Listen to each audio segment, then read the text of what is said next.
represent Enugu West.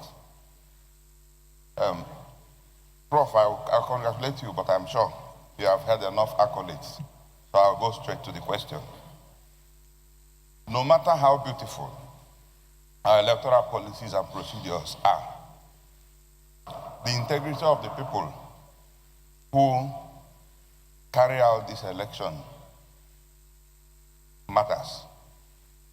Now I'm going to talk about the integrity of the people who either are INEC staff or ad hoc staff, who are going to be the people who conduct these elections. Prof, how are you going to set up an internal mechanism that is going to deter the people conducting elections from compromising? How are you going to prevent it? And what mechanism are you going to put in place to detect when such compromises occur?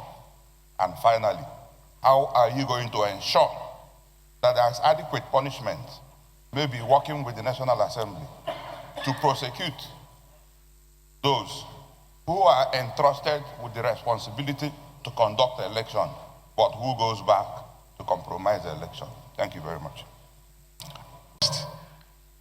I think that is a major concern. That is the question of Senator Osita. It's a major concern of everybody, because one of the things that we have to do is to work out an internal mechanism that we can use to trail the behavior of humans. In the first place, I'm taking this position on trust, and the people who I'm going to work with, they must also appreciate the fact that they are there on trust, and because you have made the law that should be done. So one of the ways is to set up an ethical committee so that you can have an audit of what has happened, because there have been several cases that have been reported and nothing were done. Some have been taken to court, like in Bayelsa State, there were some cases like that, and I believe in Adamawa, where some people were prosecuted and even convicted. So we are going to follow through and pursue that course.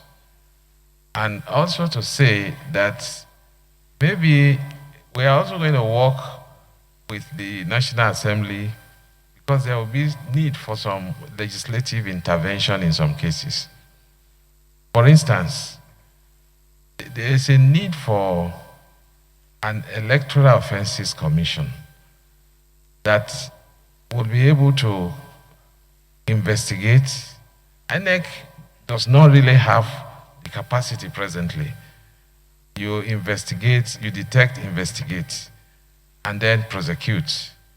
And strengthening the internal disciplinary procedure, following due process, to ensure that those that are involved in such misconduct are brought to book, even if you need to use forensic to do that.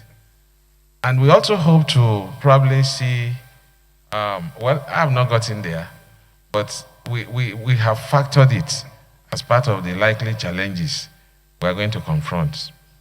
We can introduce a whistleblowing policy too, that will enable people to detect and expose such practices so that it can be dealt with.